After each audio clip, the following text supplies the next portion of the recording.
Gallery Experience. The Business of Exhibiting Art. Episode 7. Should you invite a music band to your art opening? Imagine walking into an art gallery. The paintings are on the walls. The lighting is beautiful. People are walking around slowly. Artists are talking with visitors. And then you hear live music. A small jazz group is playing quietly in the corner. Suddenly the atmosphere changes. People stay longer. They talk. They take photographs. They invite friends. The gallery feels alive.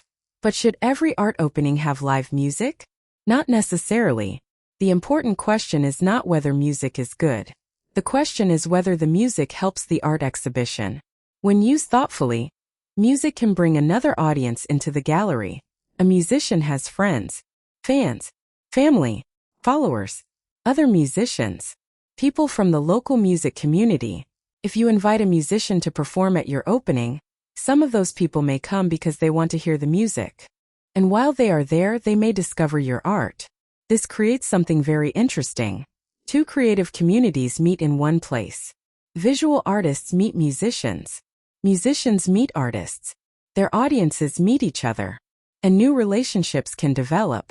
Imagine a local jazz trio performing at your exhibition. One musician posts the event on social media. Another sends invitations to their friends. The third musician has a following in the local community. People come for the music. Then they walk around the gallery. They discover paintings. They meet the artists. Someone becomes interested in a portrait. Someone else discovers a photographer. Another person asks about purchasing a painting. The music has helped bring people into the room. But there is a danger. If the music becomes the main attraction, the art can disappear. This happens when the volume is too loud. When the performance takes too much space. When the audience gathers around the musicians and ignores the artwork. When people are unable to have conversations with the artists. The gallery starts feeling like a concert venue. That may be wonderful for the musicians. But it may not be good for the exhibition. So the first rule is simple. The music should support the atmosphere. It should not compete with the art. This is why the type of music matters. A small acoustic group may work beautifully. A string quartet may create an elegant atmosphere. A jazz trio can create energy without overwhelming the room. A solo guitarist can provide a relaxed background. A singer-songwriter may work well in a smaller space. But a large amplified rock band may be completely inappropriate for a quiet gallery. It depends on the venue. It depends on the artwork. It depends on the audience. And it depends on what kind of experience you want to create. You should also think about the timing. You don't necessarily need music for the entire evening. Perhaps there is live music for the first 30 minutes. Then the musicians take a break. The artists speak. Visitors have time to talk. Then the music returns later. This creates rhythm. The opening becomes an experience rather than one continuous event.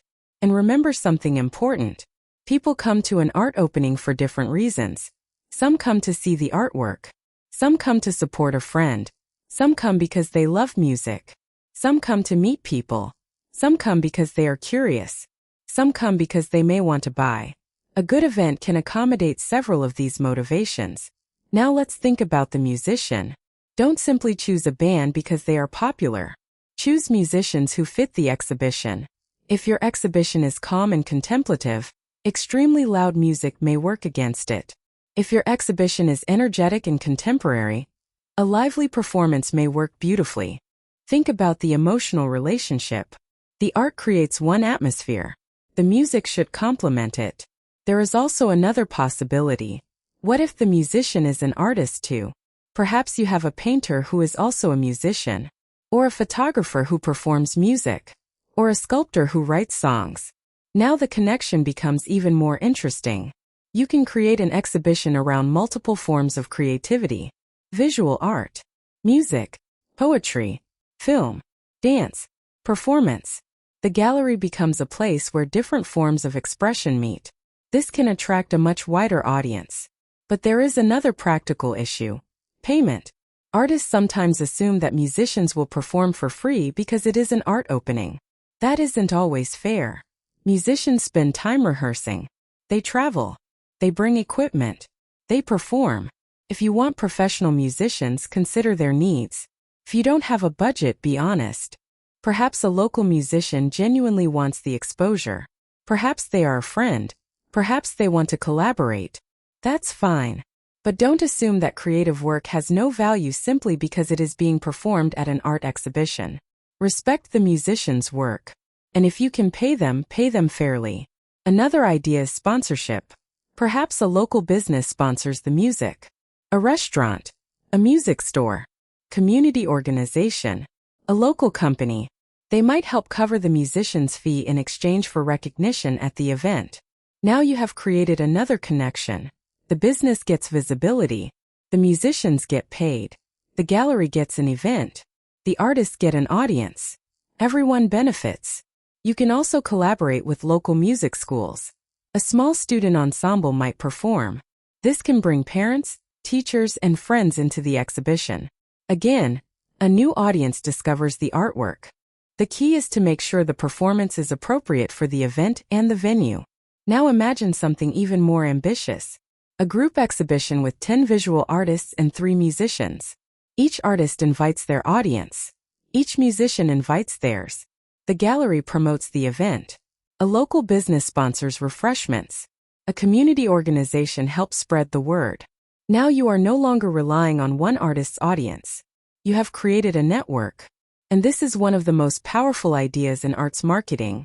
Don't always compete for the same audience. Sometimes combine audiences.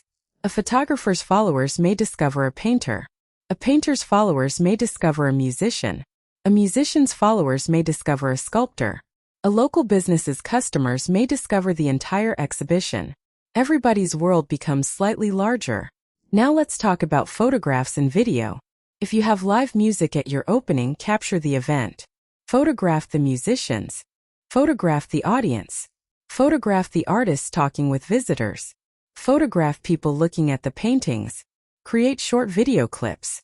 These moments can become promotional material for your next exhibition. The opening itself becomes content. Instead of one evening disappearing after it is over, it continues online. This is especially useful if you are trying to rebuild an audience. People who couldn't attend can see what happened. They may become interested in the next event. An artist can share the footage with their own audiences. Now think about the experience from the visitor's point of view. They arrive. They hear music. They see artwork. They meet people. They talk with artists. They discover a new musician. They perhaps buy a painting. They take photographs. They leave with a positive memory. That is what you want. You want people to remember the exhibition. Because memorable experiences are shared. People tell their friends, "You should have come. I discovered an amazing artist. The music was beautiful. It was such a nice evening." That conversation becomes free promotion for your next event. But remember one final thing. You don't need a huge band. You don't need expensive entertainment. You don't need to turn the gallery into a spectacular production. Sometimes one talented musician with an acoustic instrument is enough. The goal is not to distract people from the artwork. The goal is to make the space feel welcoming. So should you invite a music band to your art opening? Yes, it can be a wonderful idea. But choose carefully. Think about the size of the space. Think about the volume. Think about the type of music. Think about the audience. Think about the artwork. Think about the timing. And think about whether the collaboration creates something better than either art or music could create alone. Because when visual art and music meet in the right way, something special can happen. The paintings become part of the atmosphere.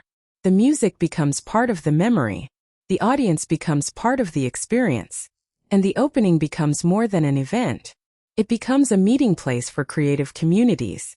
And sometimes the person who walks into your gallery because of the music is the person who discovers your art. This is the gallery experience.